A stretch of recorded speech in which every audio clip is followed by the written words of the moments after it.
Assalamualaikum warahmatullahi wabarakatuh. Berjumpa bersama saya Ayu Yuliayang. Saya akan menemani Anda selama 30 menit ke depan di Kabar Berita. Kabar berita utama untuk hari ini adalah krisis air bersih yang dialami oleh masyarakat di 5 desa yang ada di Magetan, Jawa Timur, dan cabai merah sumbang inflasi di Sumatera Barat. Mari jelang selengkapnya dalam Kabar Berita.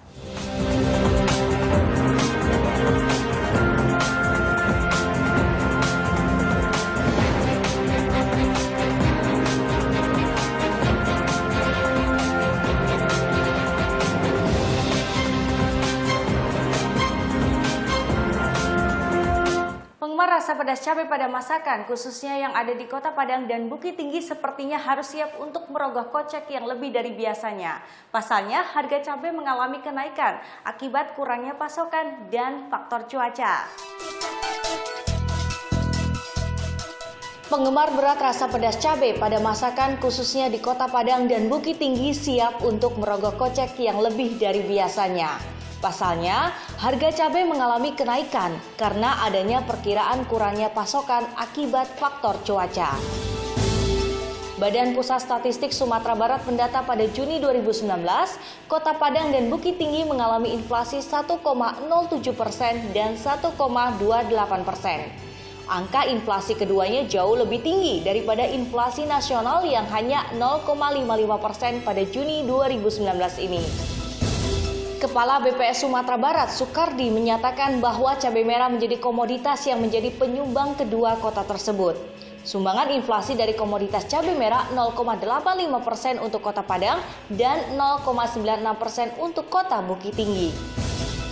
Sukardi memaparkan kurangnya pasokan di tingkat petani akibat cuaca tidak menentu pada bulan Mei dan Juni diperkirakan menjadi penyebab melonjaknya harga.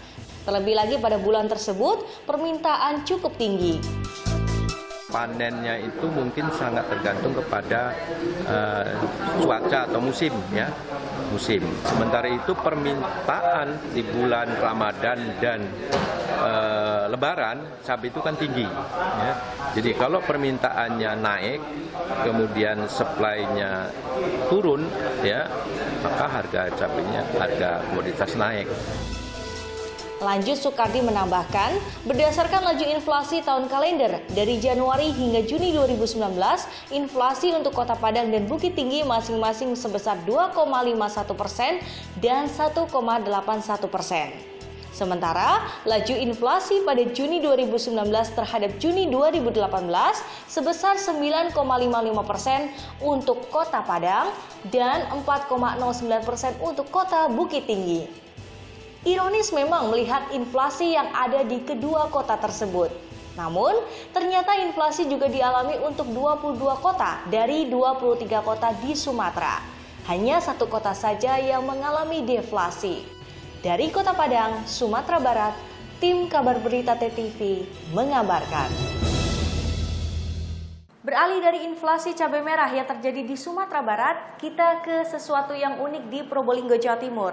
Adanya embun beku yang ada di Probolinggo, Jawa Timur menjadikan daya tarik tersendiri, termasuk juga rasa penasaran bagi para wisatawan. Pasalnya di sana adanya butiran es kristal yang berbeda dari biasanya. Bersamaan dengan transisi antara musim hujan ke musim kemarau yang terjadi sejak akhir Juni hingga awal September setiap tahunnya, seperti saat ini ada fenomena tahunan terjadi. Kawasan Gunung Bromo di Probolinggo, Jawa Timur misalnya. Fenomena embun beku dan masyarakat lokal menyebutnya sebagai embun upas terlihat di sana. Embun beku terjadi karena suhu udara yang turun drastis dan pengaruh angin lokal yang terjadi di sekitar Gunung Bromo. Saat kemarau, suhu akan turun drastis sekitar pukul 12 malam hingga sekitar pukul 5 pagi. Ketika itu terjadi, butiran embun yang menempel di permukaan daun maupun pasir akan seketika membeku. Disarankan oleh Kepala Resort Pengelolaan Taman Nasional Tengger Laut Pasir, Subur Hari Handoyo, waktu yang tepat untuk menikmati embun beku Bromo antara pukul 3 pagi hingga 6 pagi atau sebelum terpapar sinar matahari. Datang aja ke Bromo, persiapan harus matang, fisiknya bagi yang punya jantung dan penyakit jantung dan asma Saya mohon untuk tidak menuju ke sekitar Laut Pasir, cukup Jember Lawang aja, dan sediakan perlengkapan dingin secukupnya. Hingga saat ini, tercatat kunjungan wisatawan naik sampai 50%. Sepertinya, Embun Beku menjadi daya tarik tersendiri dan memunculkan rasa penasaran, sehingga sangat mendapat perhatian dari para wisatawan. Bahkan, para wisatawan yang hadir pun dari berbagai kota, seperti Surabaya, Banyuwangi, dan Bali. Rela datang dari jauh hanya untuk merasakan langsung Embun Beku Gunung Bromo. Kenapa kok ngisi liburan ke Bromo? Buat ini anak-anak kan belum kenal namanya gunung, terus biar pengalaman yang terbaru dah biasanya. Terus momennya nih yang pas banget karena kan ada fenomena itu yang satu yang minus berapa gitu ya. Makanya kita kesini.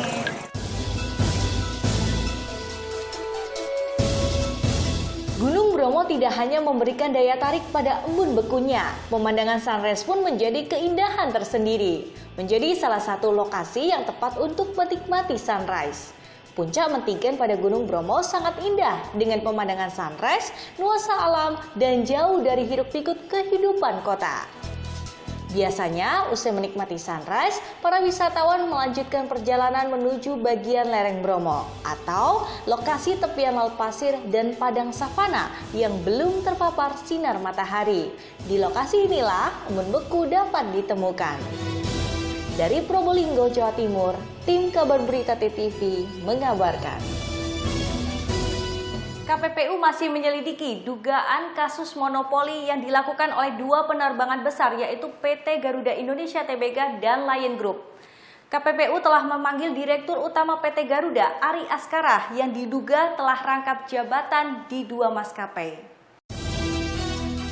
Ditemui Senin pagi usai menandatangani nota kesepahaman KPPU dengan Kemendagri di Jakarta, Ketua KPPU Kurnia Toha mengatakan ada dua perusahaan besar yang terlibat dan akan diperiksa untuk penyelidikan. Kabarnya adanya dugaan permainan monopoli harga dalam penjualan tiket pesawat pada dua operator penerbangan, yakni PT Garuda Indonesia Tbk dan Lion Group. Cara ini kan ada dua pelaku usaha ya, pelaku grup yaitu Garuda Group dengan Lion Group. Temuan apa yang udah ditemukan sampai sekarang? Masih sedang diselidiki. Sejak mencuatnya kenaikan harga tiket pesawat, Komisi Pengawas Persaingan Usaha atau KPPU masih menyelidiki dugaan monopoli pengaturan harga tiket pesawat tersebut. Hasil penyelidikan terhadap dua maskapai tersebut oleh KPPU belum dapat diumumkan.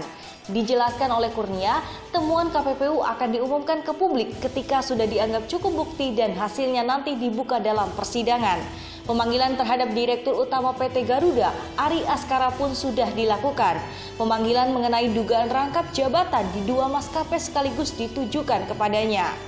Dugaan terjadi setelah adanya kerjasama operasi antara Garuda Group dengan Sriwijaya Group. Hal itu bertentangan dengan Undang-Undang Nomor 5 Tahun 1999 tentang larangan monopoli dan praktek usaha tidak sehat. Dari Jakarta, tim Kabar Berita TTV mengabarkan.